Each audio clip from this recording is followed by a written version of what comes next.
You start doing something and your first attempts are very rudimentary, but then you see a better way to do it, or you learn from somebody who also does it, how they do it, and you get some of the tricks of the trade, and but a lot of it's just trial and error, and being able to do something that's unique and different than everybody else. That's the imagination part, and when you can combine that with a minor skill set, then that distinguishes you from others.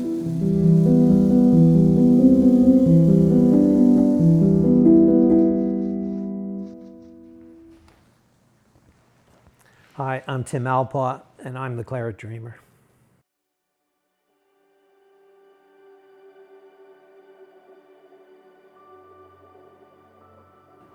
I went and played golf in North Jersey one day, and I got a 2-pronged plastic divot tool. They gave it to you when you paid your greens fee.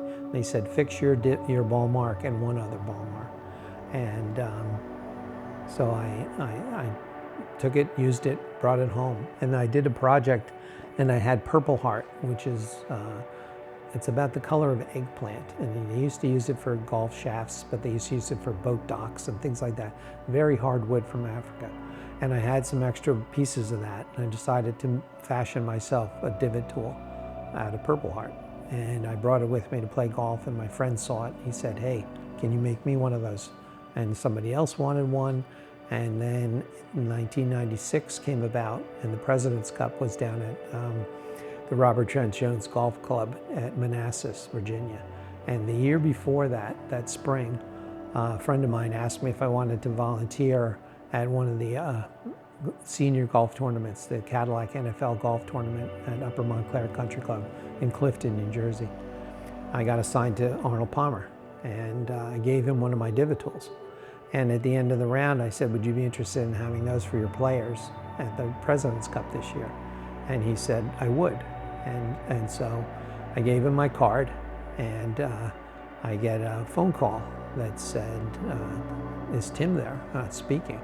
And he goes, hi, Tim, this is Arnold Palmer. I have my captain's picks for the President's Cup. And I think it's someone's messing with me, right? So he said, oh, by the way, David Graham will not be the captain of the International Club. If he is, then Greg Norman won't play. They have a falling out. He said, it's going to be Peter Thompson. I said, okay. He goes, please don't tell anybody. So I started to laugh. And he said, what's so funny? I said, who am I going to tell? So I asked him if I could come down to the event, and he arranged for tickets for me and my college roommate, who lived in DC at the time, to attend the event. And I was there, and I gave one of my divot tools to President Clinton, and I gave one to Tom Kite, who was the captain of the Valderrama team in '97. And that just started this snowball of doing tools for people over the years.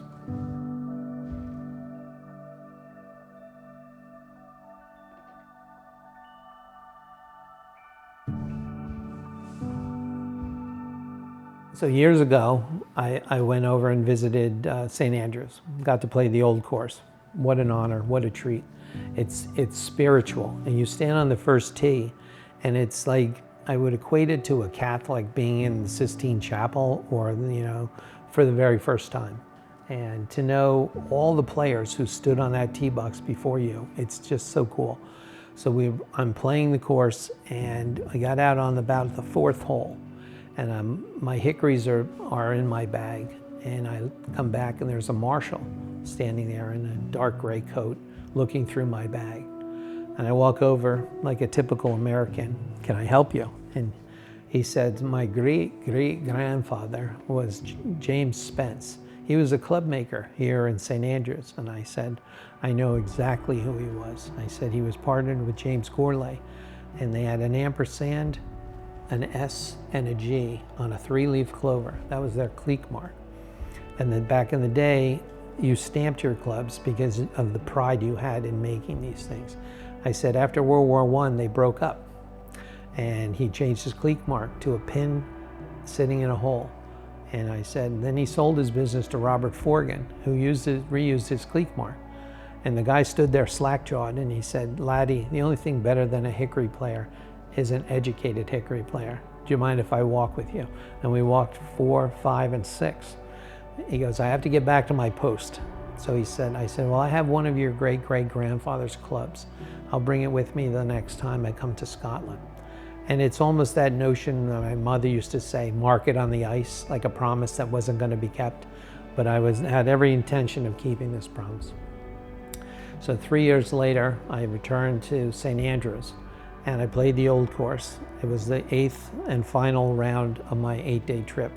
And I came back, I grabbed the club out of my room, I went over to the visitor center, and I said, do you have a gentleman here who's related to James Spence? And they said, Alex Spence. I said, is he here today? And they got on the walkie-talkie and they called him into the visitor center.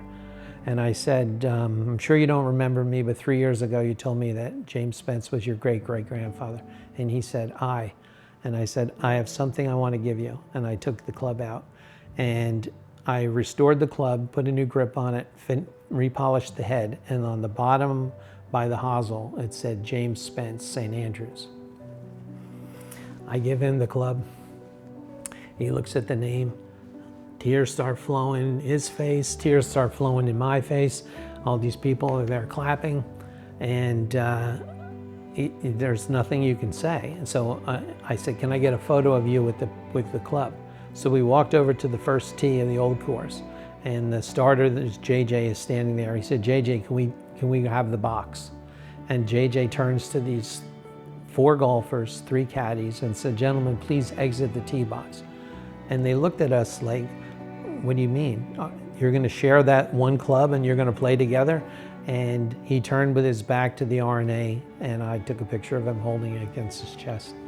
And for 3 days in London, 8 days in Scotland, and 3 more days in London, not a drop of rain. And my friend said, it's good karma for that kind act to that gentleman. So.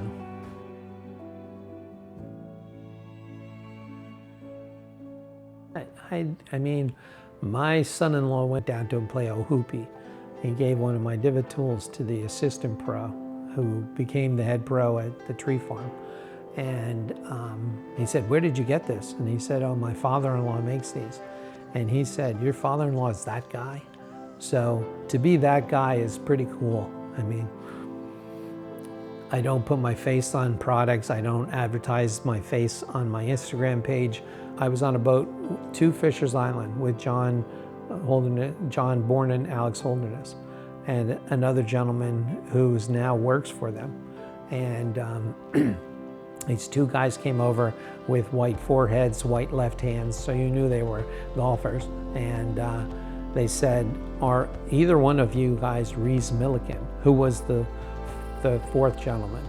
And Rees said, oh, I'm Rees. He said, we're friends with your friend Peter from Chicago. He told us you might be on this boat today. And I had just given Rees a Lookout Mountain divot tool. And Rees says, hey, check out this divot tool my buddy made. And their heads turned in unison and looked at me and said, are you Claret Dreamer? So people know me by my tool before they get to actually meet me and know me by my face.